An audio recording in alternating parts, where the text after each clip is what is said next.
नमस्कार, स्वागत है आपका राज्यसभा समाचार में। आपके साथ मैं हूं अभिलाषा पाठक। आइए देखते हैं हेडलाइंस।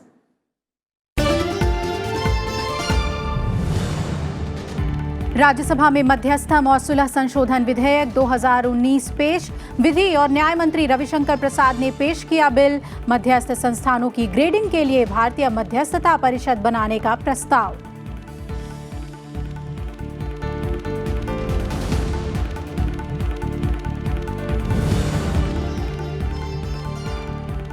आयुष मंत्रालय के कामकाज पर राज्यसभा में चर्चा। अधिकांश सदस्यों ने उठाई बजटीय आवंटन में वृद्धि किए जाने की मांग।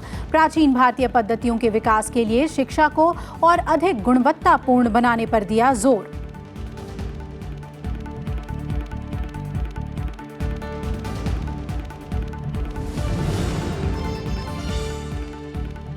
और तय मानकों को पूरा करने वाले AN-32 विमानों का ही वायुसेना में हो रहा है इस्तेमाल। राज्यसभा में प्रश्नकाल के दौरान रक्षा मंत्री राजनाथ सिंह का जवाब। कहा 118 में से 55 AN-32 विमान किए जा चुके हैं अपग्रेड। वायुसेना के 27 विमान दुर्घटनाओं की कोर्ट ऑफ इंक्वायरी पूरी।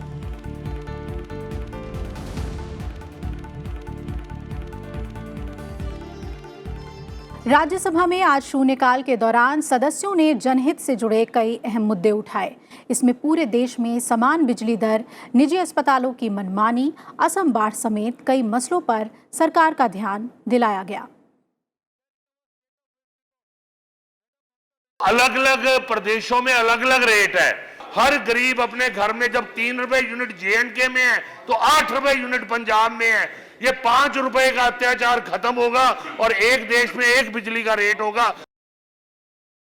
राज्य में वहाँ की स्टेट जुडिशियल सर्विसेज हैं, वहाँ पर चयनित होकर के स्टेट सर्विसेज में आते हैं।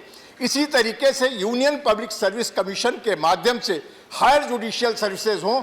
जिस तरह से PCS और IAS की सेवाएं हैं, उसी तरह से IAS जुडिशियल सर्विसेज हों। I request the government of India to urgently intervene and by pressing the Indian High Commission in Pakistan and at least by ensure that the Indian fishermen are released or at least consular access is given. सरकार से मेरा अनुरोध है कि जो भी आबादी बढ़ रही है उसको नेशनल इमरजेंसी मान के पॉपुलेशन कंट्रोल के लिए एक अलग सेल गठित किया जाए, एक कमीशन बिठाया जाए और उसके ऊपर वार फ्रंट में काम होना चाहिए। I urge the Honorable Minister of Road Transport and Highways to constitute a committee to experts to go into these issues, to review existing policy and to suggest recommendations for improving the road alignment and to have more safety measures to bring down such fatal accidents. 1200 group housing societies हैं, इनको 40 साल हो गए हैं, ये जर्जर अवस्था के अंदर है। सरकार को इनके लिए ऐसी स्कीम बनानी चाहिए ताकि इनका रीडेवलपमेंट किया जा सके और इन सोसाइटीज को एक भी खर्चा नहीं करना पड़ेगा, क्योंकि तब ये वर्टिकल जो अभी 4 फ्लोर हैं वो 12 फ्लोर तक जा सकते हैं। उन फ्लैटों से जो इनकम होगी उससे ये सोसाइटी डेवलप होगी। So the government of India fixes the rate of royalty on coal and other major minerals for the states. So what we have found is that the government of India last revised the royalty on coal in April 2012. Normally, they have to revise these rates every 3 years, in which case it should have been revised in April 2015. As you know, sir, Orissa, like many other states, are coal-bearing states, and there is a lot of environmental degradation because of extraction of coal. We expected the Honorable CM had made a request to revise this particular rate on coal royalty from 12% existing to 20%. This has not yet been done, even though this was placed before the Central GST Council. Instead, it has been a clean energy cess has been imposed, and as you know, sir, cess goes into the undivisible pool. So the state government doesn't really get anything. So I would like to, through the chair, bring it to the notice of the Honorable Minister, to the central government, that this revision on the royalty of coal needs to be expedited and needs to be done very early, so that the state government, particularly states like Orissa, which depend on very limited resources as far as revenue is concerned. They immediately want expert central team should be rushed to Assam to guide and help the Assam government, number one. And one responsible union minister must go there and he should take stock of the situation. So my demand that fund is to be released immediately to the state government. And finally, the flood situation in Assam, it is every year, it is a regular phenomenon, sir. So it should be declared as a national problem. Many parts of the Assam totally cut from the rest of the country, sir. Railway communication, route communication totally disturbed, sir. So through you, sir, I requesting the government, through you, I requesting the nation to look after the people of Assam. With regard to our right to employment, so I urge the central government immediately to cancel the postal department examination and conduct the first examination in which Tamil questions must be asked in Tamil. Rajya Sabha में प्रश्नकाल के दौरान पर्यावरण मंत्री प्रकाश जावड़ेकर ने बताया कि जलवायु परिवर्तन का फसल उत्पादन पर असर पड़ा है। इससे निपटने के लिए मौसम की मार को झेलने वाली किस्मों को विकसित करने का प्रयास किया जा रहा है। जल शक्ति मंत्री गजेंद्र शेखावत और रक्षा मंत्री राजनाथ सिंह ने भी अपने मंत्रालय से जुड़े सवालों के जवाब दिए। राज्यसभा के प्रश्नकाल के दौरान पूरक प्रश्नों के जवाब में पर्यावरण मंत्री प्रकाश जावड़ेकर ने बताया कि मौसम की मार सहन करने वाली गेहूं, धान, दालें और टमाटर की किस्में विकसित करने की कोशिश जारी है।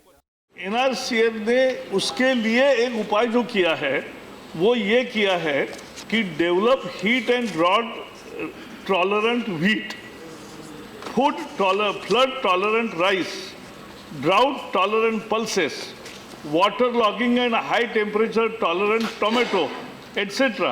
और इसलिए 151 क्लाइमेटिकली वल्नरेबल डिस्ट्रिक्ट्स है, वहाँ ये कार्यक्रम ज़्यादा गति से चल रहा है।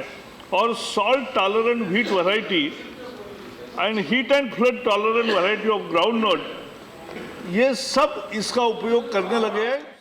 दूसरे सवाल के जवाब में जल शक्ति मंत्री गजेंद्र शेखावत ने बताया कि जल जीवन मिशन के तहत 2024 तक सभी ग्रामीण घरों तक पाइप के जरिए पानी पहुंचाने का लक्ष्य है। ये जो लक्ष्य निर्धारित किया गया था कि हर हैबिटेशन तक पीने का पानी पहुंचे 2030 तक, उस लक्ष्य के अनुक्रम में जो 18% का आंकड़ा माननीय सदस्य ने कोट किया है, मुझे लगता है कि थोड़ा सा उनके मन में कन्फ्यूजन है।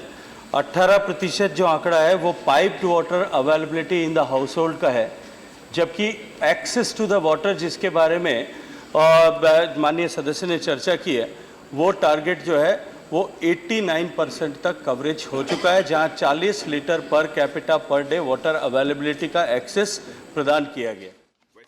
राज्यसभा में प्रश्नकाल के दौरान रक्षा मंत्री राजनाथ सिंह ने बताया कि उन्हीं AN-32 विमानों को उड़ान भरने की अनुमति दी गई है जो मानकों को पूरा करते हैं। 50 से ज्यादा विमानों का उन्नयन किया गया है।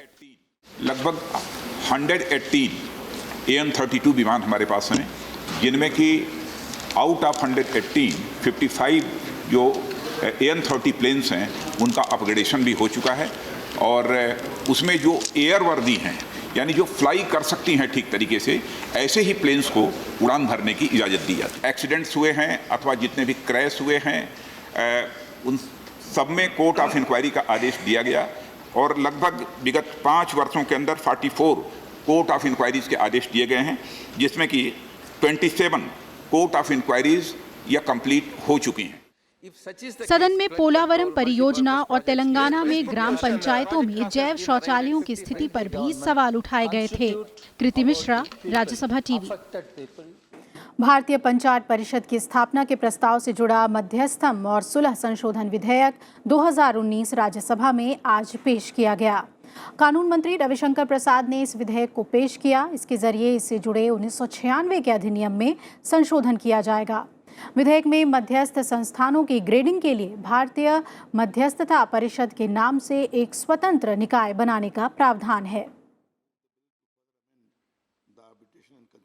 Sir, I seek the leave of this honourable House, sir, to move the bill to further amend the Arbitration and Conciliation Amendment Act, and this bill is accordingly being moved, sir. Rajya Sabha में आज आयुष मंत्रालय के कामकाज को लेकर भी चर्चा हुई, जिसमें प्राकृतिक चिकित्सा पद्धति के प्रचार प्रसार को लेकर कई दलों के सदस्यों ने अपने अपने विचार रखे। चर्चा की शुरुआत समाजवादी पार्टी के सांसद रामगोपाल यादव ने की। उन्होंने कहा कि आयुर्वेदिक चिकित्सा पर देश की आबादी का एक बड़ा हिस्सा भरोसा करता है और इसका लाभ भी लोगों को मिलता है, लेकिन आयुष मंत्रालय को इसके लक्ष्य को पूरा करने के लिए आवंटित किया गया बजट काफी नहीं है, लिहाजा इसमें वृद्धि होनी चाहिए। कई अन्य दलों के सदस्यों ने भी इस मांग का समर्थन किया और कुछ सुझाव भी सरकार को दिए।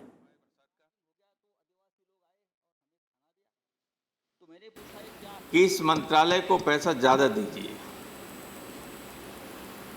पिछले साल स्वास्थ्य मंत्रालय का जो बजट था वो लगभग 53,000 करोड़ रुपए का था और इस मंत्रालय का बजट उसका केवल 3% था। लगभग ये रहा होगा 1,600 करोड़। स्टैंडिंग कमेटी ने बार बार रिकमेंड किया कि इसका बजट एलोकेशन बढ़ाया जाए।